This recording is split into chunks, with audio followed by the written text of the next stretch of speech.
Bonjour à tous, bonjour à toutes. Je suis Charles Blegoudé, président du COJEP. Je suis là pour apporter toute ma compassion aux différentes populations, nos frères, nos sœurs, nos enfants qui sont impactés par les opérations de déguerpissement qui depuis un moment ont lieu dans le district d'Abidjan. Je sais que ce n'est jamais facile de perdre ses repères, même pas un simple déménagement, à plus forte raison lorsqu'on est brutalement réveillé par des bulldozers.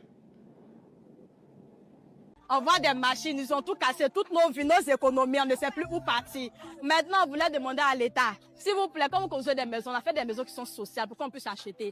Parce qu'on dit, même pour avoir une caution, il faut avoir 470 000 francs. On a ça où? Un loyer de studio, 70 000, 80 000, chambre salon, 120 000. On partit où? On n'a pas l'argent. Je suis aussi conscient que le développement implique souvent. J'étais à l'école. Ils m'ont appelé pour me dire qu'ils ont cassé ma maison. Regarde, essaye de venir trouver, tout est cassé. Il n'y a même pas pu prendre quelque chose. Voilà, ça ici, un kaki. Maintenant, nous, on fait comment? C'est vraiment, c'est pas gentil. Nos parents, ils souffrent. Ils sont venus travailler pour avoir l'argent pour nous aider encore là. Voilà ce que vous êtes venus nous faire. Vraiment, c'est pas gentil. C'est même pas gentil, même. Des actions aux effets collatéraux. Pour emprunter le mot au chef de l'État, qui a dit averti. À notre grande surprise, les machines sont là, Carrefour Babakan, et ils ont commencé à casser les maisons. On nous donne la version officielle que bon, il y a quelqu'un qui a son terrain qui a gagné un litige, donc c'est pourquoi ils sont en train de détruire le terrain. Mais on a des preuves palpables que vraiment c'est au-delà de ce qu'ils nous ont donné comme information officielle. Parce que de Babakan jusqu'à derrière, comment on appelle ça, la station là-bas ne peut pas appartenir à une seule personne. C'est pratiquement impossible ici en Côte d'Ivoire. Il faut que ce genre d'opération soit accompagné d'un visage humain. Parce que ce sont des êtres humains qui subissent les conséquences de ces activités, de ces déguerpissements. Je suis encore à m'interroger sur le moment choisi. Parce qu'on peut avoir une décision de justice, ça c'est le droit. Mais il y a le côté humain des opérations que nous menons. Surtout qu'on le fait au nom des populations.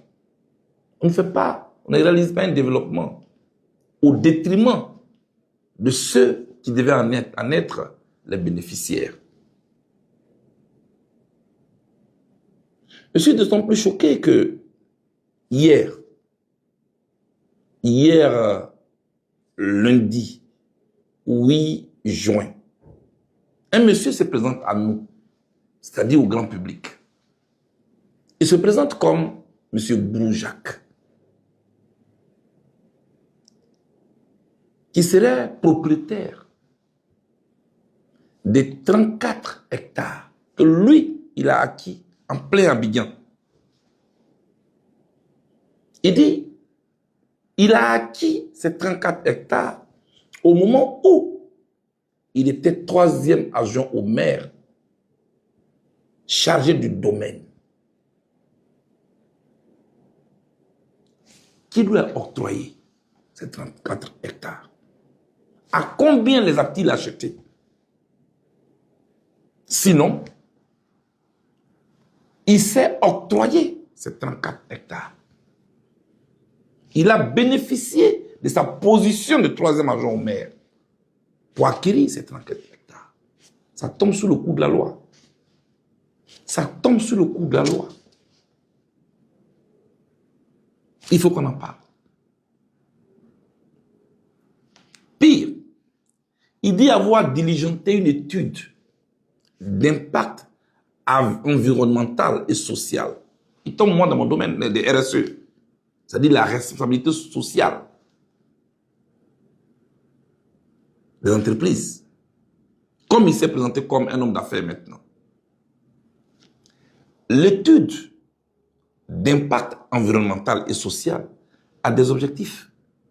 D'abord, identifier les effets de l'action que vous voulez entreprendre. En évaluer les effets. Et prévenir les conséquences. Par la proposition de mesures d'atténuation. Et il dit que c'est à l'issue de cette étude d'impact environnemental que lui, il a eu l'autorisation. Ce qui veut dire que ceux qui ont été en charge de mener cette étude d'impact environnemental et social ont conclu, ont identifié les effets, ont évalué les effets et sont arrivés à des mesures préventives. Quelles sont ces mesures?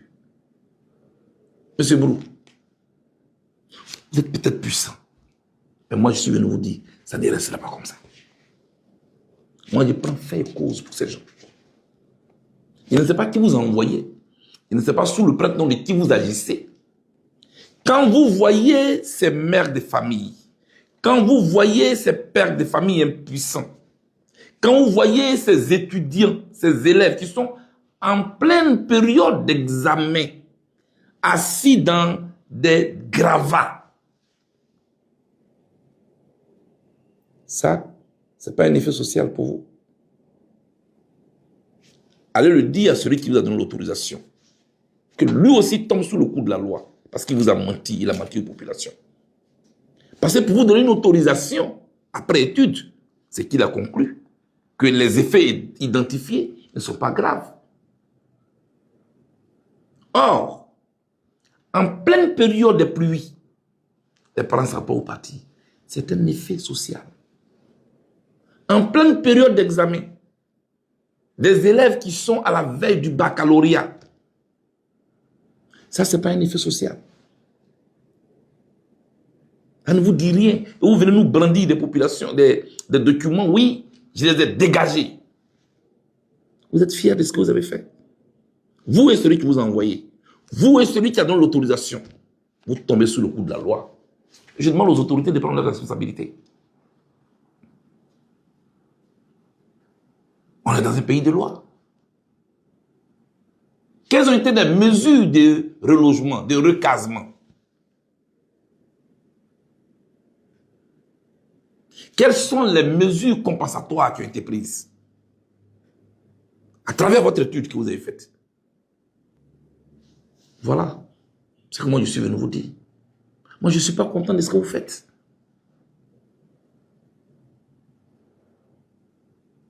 Je condamne cette manière d'agir. Un seul individu qui, par de sa position d'adjoint au maire, réussit à acquérir, je n'ai pas dit 1000 mètres carrés, hein, je n'ai pas dit 2 mètres carrés, hein, je n'ai pas dit 2000 mètres carrés, hein, 34 hectares en plein Abidjan. Et il est fier de nous brandir des documents. À combien as-tu acheté un hectare? Combien ça t'a coûté tout ça? Tu peux nous donner les documents de comment tu les as achetés? Au moment où toi, tu es troisième adjoint au maire, chargé du domaine, tu te sers de cette position pour acquérir un terrain. Et monsieur annonce comme ça, à la face du monde, être propriétaire de 34 hectares acquis en son qualité de troisième adjoint au maire, chargé du domaine. C'est-à-dire, c'est ça. On est en plein dans le conflit d'intérêts. En plein Abidjan. Toi, tu as 34 hectares. C'est plantation bien. Tu peux être homme d'affaires. On ne peut pas te le reprocher. Mais il faut qu'on en parle. Et cette affaire, on ira jusqu'au bout. S'il faut constituer un pool d'avocats, une équipe de défense, pour défendre nos parents, nos soeurs, nos frères, nous allons le faire. Tu dis avoir gagné un procès contre qui? Le procès a eu lieu quand? A-t-il été secret? On en parlera. On ne peut pas laisser ces populations-là laisser pour compte. Et puis cette histoire, comme on le dit à Abidjan, ça n'ira nulle part. Pour cette fois-ci, ça ira quelque part. Quand on est dans notre coin, puis on parle pas là, ça ne vous plaît pas. Hein? Quand on est dans notre coin et puis on ne parle pas là, ça vous parle, ça vous plaît pas. Mais ce n'est pas possible. Un seul individu, propriétaire de 34 hectares, acquis en profitant de sa position d'élu. Qui t'a élu quand tu devenais maire? Qui t'a élu quand tu devenais troisième au maire? C'est cette population-là. Elle est là depuis combien d'années? Elle ne s'est pas installée hier. Elle ne s'est pas installée en 2022. Elle ne s'est pas installée en 2021. Elle ne s'est pas installée en 2017. Elle vit là. Et là, il y a des écoles. Et là, il y a une vie qui a été construite. Vos enfants vont à l'école. Vos enfants vont à l'école. Et les enfants des autres, ils font comment? Après, on ne suffit plus d'avoir des microbes. Quelle société on veut bâtir? Je lance un appel. Il faut que des mesures soient prises. Il faut que M. Abdou-Jacques s'explique. Il faut que M. Broujac s'explique. Devant la loi, devant les autorités compétentes. Tous ceux qui sont derrière lui, qui sont dans la chaîne, qui ont fait les études d'impact environnemental et social, ceux qui ont donné l'autorisation, ceux qui ont donné l'autorisation aussi d'aller déguerpir, tous ceux-là doivent s'expliquer.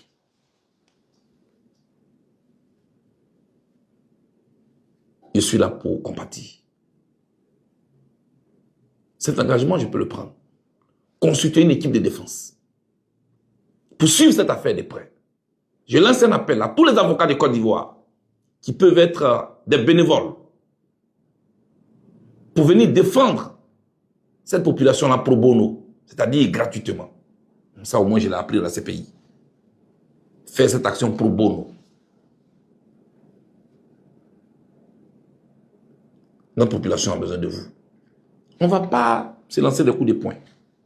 La loi va être appliquée. Mais vous êtes au-dessus du chef de l'État. Parce que où est le visage humain? On vous a demandé de donner à cette opération. La mairie de Koumassi a fait une déclaration, puis dit qu'elle n'était pas concernée. Ok, on a compris. Celui qui est concerné est venu donner un visage à tout ce qui se passe. Mais il va en assumer les conséquences. On va creuser. Ou lui, en tant que troisième agent au maire, où il a enlevé l'argent pour acheter 34 hectares, il va venir nous expliquer. C'est le mec qui est venu. Je suis tellement en colère, excusez-moi, que je préfère m'arrêter là et puis dire simplement aux populations que nous sommes avec elles. Et nous serons toujours de leur côté. Tenez bon, nous allons être à vos côtés. Nous n'allons pas faire une déclaration simple. Nous allons nous organiser juridiquement pour que cette affaire-là connaisse un aboutissement, afin que désormais, vos droits soient respectés, nos droits soient respectés. Il faut respecter. Pourquoi je pose cette question? Non, Abdraman, tu as posé la question. Un développement est trop long. Non. Je fais un commentaire. On suppose que l'État. Non, on va se faire. Monsieur Honorable, vous avez la parole. Abdraman, tu sais, en réalité, je pense que tu méconnais trop les réalités du Nord. C'est pour ça que tu penses que certains sont frustrés, certains sont humiliés. C'est pas vrai.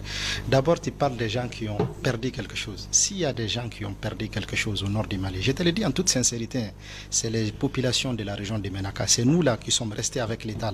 C'est que nous, on a perdu là. Personne ne l'a perdu. Je te jure, Abdurrahman, dans la région de Ménaka, les terroristes, en 2 heures de temps, ils ont massacré plus de 300 personnes.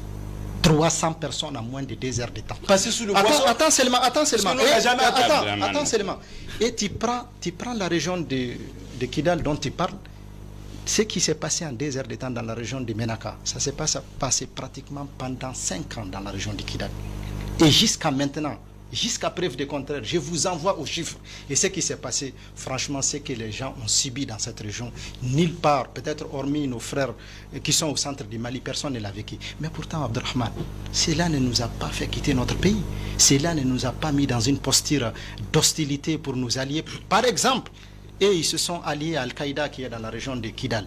Nous, notre adversaire direct, c'est l'État islamique. Mais on n'a jamais accepté, malgré qu'on a été affaibli, malgré qu'on a massacré nos parents, malgré qu'on a pris tous nos biens, on a rasé nos villages, Abdurrahman, rasé nos villages. Tout simplement parce que nous avons fait le choix d'être des Maliens, nous avons fait le choix d'envoyer nos enfants à l'école, nous avons fait le choix de ne pas épouser leur idéologie, parce que nous sommes ici d'une communauté, tabarakallah, bismillah, à qui Dieu a donné la connaissance de l'islam et du Coran. Et c'est ce que ces gens-là même visent. Nous, ils ont brûlé le Coran. Le nom de ta communauté, les nous, ils ont brûlé le Coran chez nous. Ils ont brûlé le Coran chez nous. Ils ont tué les chefs religieux. C'est ça l'objectif de ces gens. Au fait, ils sont même contre l'islam. Mais tout ça, ça ne nous a pas fait quitter notre pays. Ça ne nous a pas fait quitter notre terroir.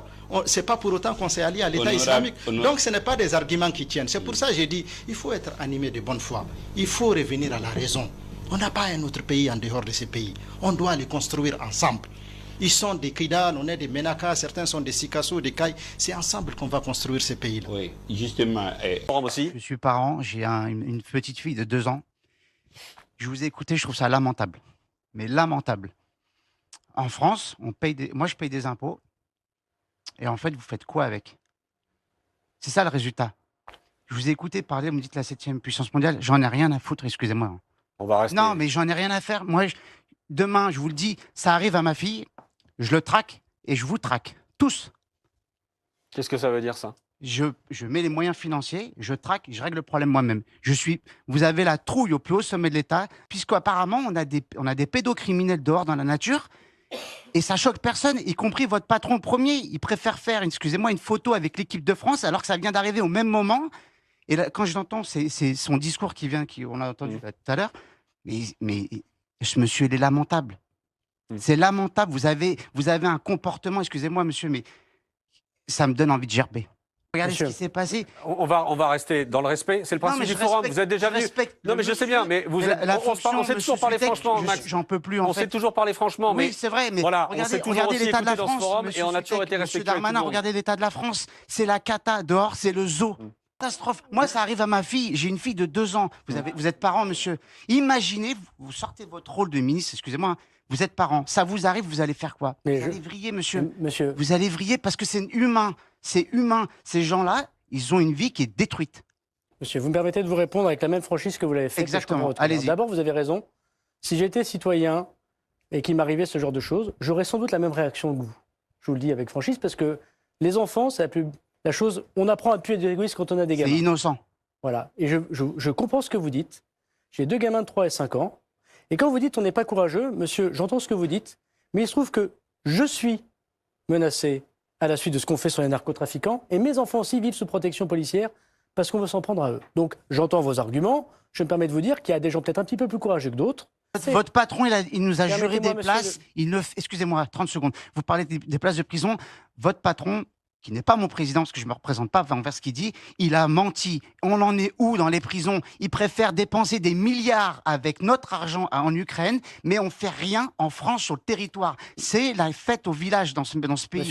Monsieur. C'est une catastrophe. Les policiers et les gendarmes, ils font leur boulot. Je parle en connaissance de cause, mon frère a fait de la police. Il a démissionné parce qu'il retrouvait tous les jours les mêmes dehors en permanence. La justice en France, elle est cuite. Et ils sont laxistes, ils servent à rien. Et c'est là où vous allez avoir un autre problème, c'est que les gens comme moi, je suis désolé de vous le dire, ça arrive à ma fille, je fais justice moi-même. J'ai plus rien à perdre. Pardon, sur ce point-là. J'ai plus rien à perdre. Sur ce point-là, Gérald Darmanin. Je règle moi-même mes comptes. Je voudrais répondre sur les... Et je pense que c'est un discours et peut-être un style assez différent. Parce que je suis totalement d'accord avec vous, monsieur, dans ce que vous dites. Je suis comme vous et je comprends très bien que si on s'en prendrait à mes enfants et si je n'ai pas confiance dans la justice de mon pays, je passerai moi-même à l'acte. Et c'est exactement ce qu'il faut éviter de faire dans une grande démocratie comme Gérald Darmanin.